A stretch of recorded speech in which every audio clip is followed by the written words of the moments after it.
De acordo com o próprio livro de Daniel, o Império Babilônico é o maior, o mais forte, e o que representa todos os impérios que se voltaram contra Deus e que se levantaram contra Jesus Cristo.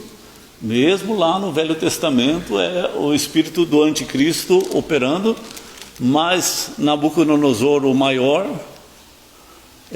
desse império, se converteu por causa de um escravo, Daniel. E Deus, ele usou esse escravo, Daniel, para levar essa palavra a Nabucodonosor. E aqui a gente está já num tempo que passou Nabucodonosor e está o filho dele. E a gente percebe assim que nas gerações acontece isso. O pai temente a Deus e levanta uma obra de Deus, mas o filho não se converte, endurece o coração, faz coisas terríveis contra Deus. Isso aconteceu muito no meio do povo de Israel, isso aconteceu também muito no meio da igreja, esse tipo de acontecimento. A Bíblia está repleta disso, a história cristã está repleta desse tipo de história, assim como um pai que constrói uma fazenda, constrói uma empresa, e às vezes o filho ou o neto destrói tudo aquilo que o pai construiu, porque não tem a mesma visão, não passou pelas mesmas experiências que o pai passou. E esse passou por uma conversão, porque teve um encontro com Deus através da vida de Daniel, que ele muito respeitou. Quando chegou esse filho, diz o texto que ele conhecia, que ele sabia, isso está lá no verso 21, não, no verso 22, tu, Belsazzar, que é seu filho, não humilhaste o teu coração, ainda que sabias tudo isso. Então ele presenciou o que Deus fez na vida do seu pai, o milagre que aconteceu, e ele não humilhou seu coração, ele não se converteu. Ele viu como Deus mudou a vida de Nabucodonosor, e quando ele se orgulhou e quando ele se ensoberbeceu, Deus colocou nele o espírito de um jumento, e ele saiu fora do palácio e ele pastava como um animal, e o sereno ficava sobre ele, até que Deus o recuperou. E era uma disciplina de Deus, mas que teve cura, que teve conserto, e ele se voltou para Deus, ele se humilhou, e o seu filho viu tudo isso, presenciou tudo isso, e poderia, com a experiência que ele viu, se converter. Então, para Deus, Deus usou o seu pai como testemunho, seu pai como uma bandeira, como uma placa dizendo assim, diminua a velocidade, porque essa curva você não vai conseguir fazer na velocidade que você está. E o seu pai era essa placa para o seu filho. Só que ele não deu crédito. Ele disse, eu tenho que passar pela minha experiência, só que não teve conserto. Diz o texto que ele reuniu toda a liderança, mulheres, fizeram uma grande festa, trouxeram os utensílios da casa do Senhor, porque eles tinham levado esses utensílios lá de Israel, lá de Jerusalém, e levaram lá para a Babilônia, no tempo do exílio, e isso estava guardado lá, mas não tinha sido feito nada contra esses utensílios. E agora, esses utensílios foram usados para as orgias, para as bebedeiras desses incrédulos. Tudo que eles faziam, a vida promíscua deles, eles estavam colocando em comunhão com esses utensílios da casa do Senhor, e eles profanaram aquilo que era do Senhor, e Deus não gostou disso. Isso já era resultado de uma vida distante de Deus. Deus não derruba um império por causa dessa atitude. Deus derrubou o império por causa de que é algo que vai acontecendo aos poucos, no passar dos dias, dos meses e dos anos. A pessoa vai se desviando, daquilo que Deus ensina. Belsassar nunca se converteu, nunca recolheu a palavra de Deus no seu coração, mas ele tinha as oportunidades e ele não aceitou essas oportunidades. E agora ele está no poder e ele faz essa bobagem. E aí Deus já não tem mais paciência de dizer: eu vou trazer você de volta e você vai se converter como seu pai. Porque ele não vai se converter como seu pai. Ele não vai se arrepender como seu pai se arrependeu. Ele não vai se dobrar como o seu pai se dobrou. E aí Deus levanta um outro império para dominar esse império. Vocês viram ali pela leitura do texto. Dario era esse comandante, esse imperador do Império Medo e Persa, os persas, que seria o Irã hoje. E ele também vai ser uma pessoa que vai conhecer Deus através de Daniel. É só você continuar a leitura, você já vai ver que Daniel é jogado na cova dos leões, mas isso por ciúme dos outros que estão na liderança abaixo de Dario. É uma leitura que você pode fazer em casa, você vai notar, você pode lembrar aquilo que você já leu. Isso aconteceu, e esse Dario, ele se volta, e outros, como Ciro, também se volta a Deus. Deus, ele usou lideranças desses impérios que tinham o DNA do anticristo. Deus usou servos dele para converter gente que estava na liderança desses impérios que, de uma certa forma, a gente já estudou em Apocalipse, que são as 7 cabeças da besta, do próprio anticristo, e que sempre estão voltados contra Deus. Mas um servo de Deus foi usado, um pequenininho servo, um escravinho lá, foi usado para converter um grande. Deus fez isso muitas vezes. É impressionante. É só começar a ler esses livros, como no caso de Daniel, como no caso de Neemias, como no caso de José. Todos estiveram trabalhando no coração, na mente desses reis, desses impérios. E muitos deles se converteram por causa desses servos de Deus. Nós não precisamos nos tornar grandes para fazer uma obra grande. Nós só precisamos estar nas mãos de Deus. Nós não precisamos ter tal carro, ter tanto de dinheiro, ter uma empresa poderosa. É só estar na mão de Deus. Porque nenhum deles tinha poder. Todos esses que eu citei eram escravos. José, Neemias e Daniel. Todos eles. E Deus usou maravilhosamente eles. E eu estava falando assim que a leitura desse capítulo fala do nosso tempo, porque eu creio assim como Belsassar, nós estamos vivendo na época de Belsassar. De alguém que já presenciou os milagres de Deus, de alguém que já ouviu falar muito de Deus e que o evangelho seria pregado em todo mundo. Então nós estamos vivendo nessa época que o evangelho será pregado em todo mundo, está sendo pregado em todo mundo, mas que grande parte não recolheu Jesus no coração. Ainda é joio, não foi transformado em trigo, está dentro das igrejas, mas não nasceu de novo, vai morrer e vai fatalmente ir para o inferno. Então isso é bem triste. E Daniel chega como profeta e diz: você sabia, você podia ter se humilhado, você podia ter se quebrantado, e você não se quebrantou. E Deus está falando a mesma palavra para essas pessoas hoje. E as pessoas estão ouvindo a palavra. Estão ouvindo a palavra de todas as formas, na internet, na igreja, em toda parte. As pessoas estão ouvindo pela televisão, mesmo que muitas vezes uma palavra distorcida, mas estão ouvindo. Tem aos montes a palavra de Deus sendo pregada na internet. É só a pessoa querer. Se ela fosse para se converter e estar buscando essas palavras, elas viriam. e a conversão aconteceria, e a transformação aconteceria, e ela se tornaria um filho de Deus. Mas não está acontecendo isso. As pessoas estão sendo largamente religiosas, mas nascidas de novo.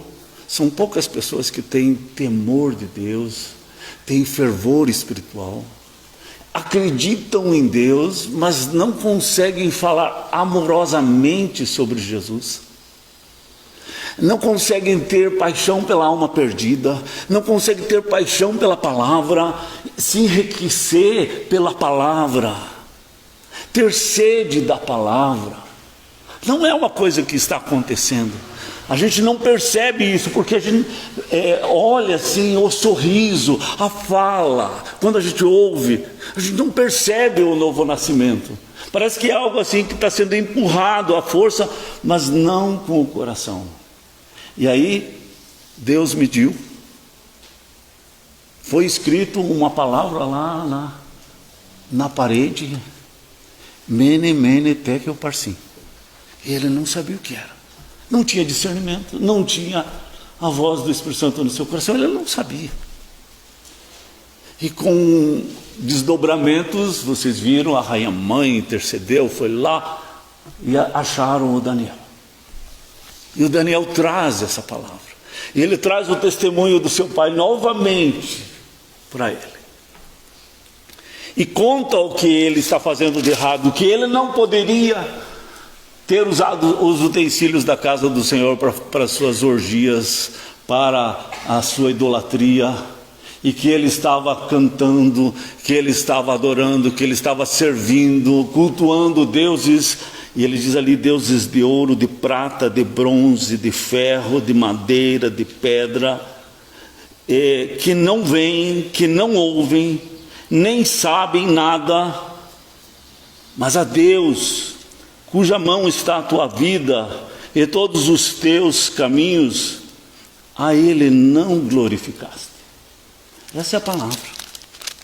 Deu mais importância ao ouro, deu mais importância à prata, deu mais importância à ciência, deu mais importância à faculdade, deu mais importância ao título, mas ao Deus, dono da sua vida, que dá a sua vida, conhece os teus caminhos, pode te transformar, pode colocar um espírito de um jumento dentro de você e daqui a pouco você vai pastar. Você não teme a Deus.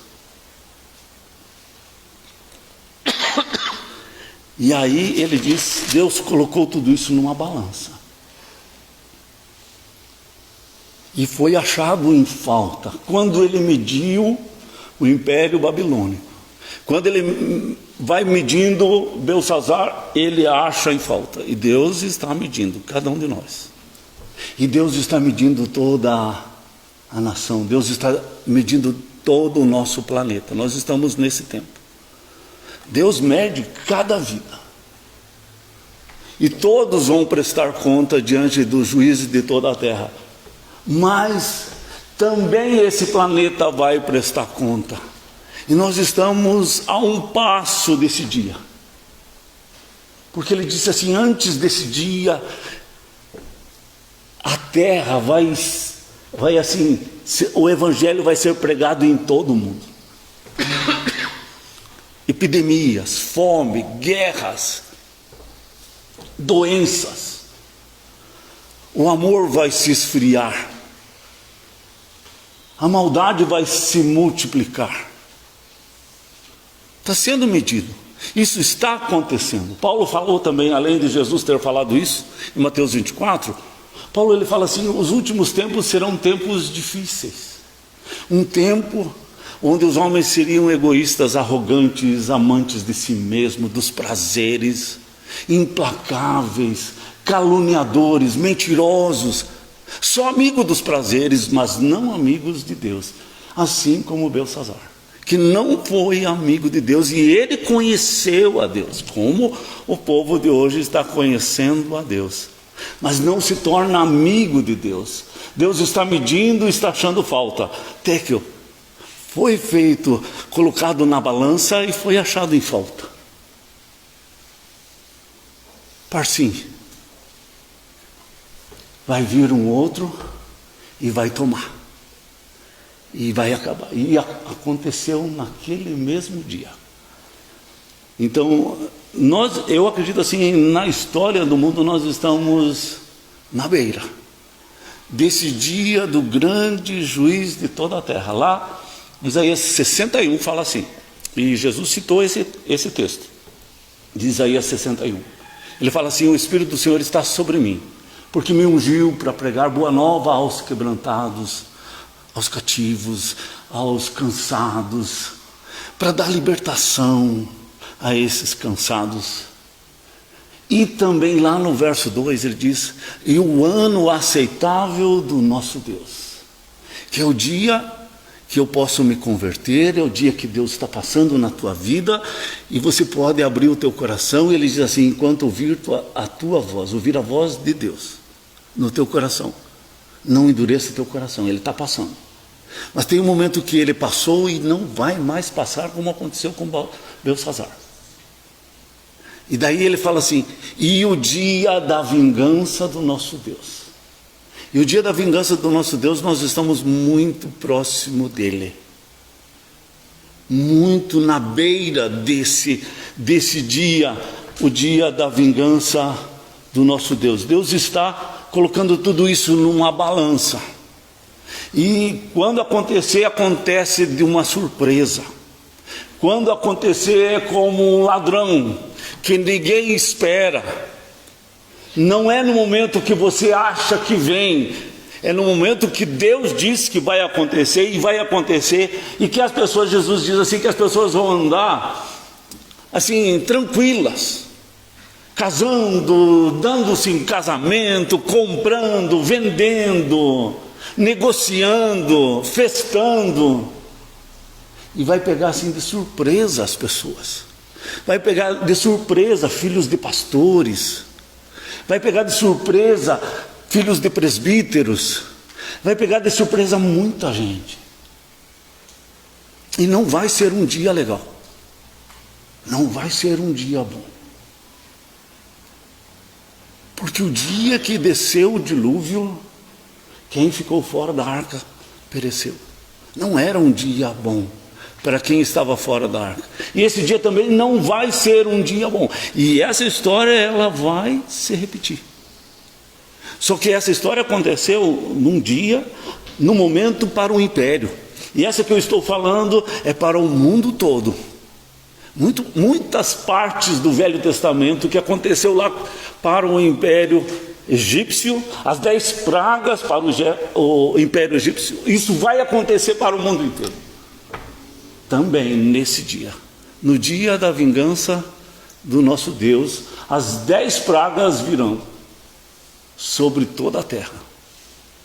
Mas como aconteceu de Deus separar os seus filhos lá, e eles não foram atingidos pelas pragas, Deus também vai fazer isso nesse dia.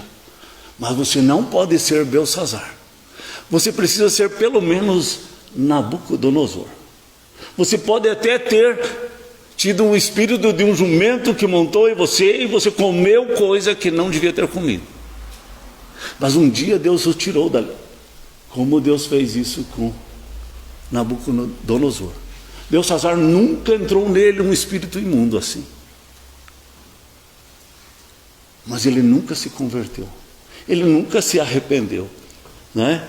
Então eu acredito assim que todos sabem, os incrédulos sabem que nós estamos vivendo num tempo diferente. Não é um tempo igual. Todos sabem que nós estamos à beira de um fim, porque os filmes falam sobre isso. Não tem filmes falando sobre o Filho dos Deuses nascer aqui. Isso já foi no passado. Essas histórias já aconteceram. Nós estamos vivendo num tempo onde as pessoas falam sobre catástrofes, sobre aquecimento, sobre fogo, sobre problema. Não se fala sobre outra coisa.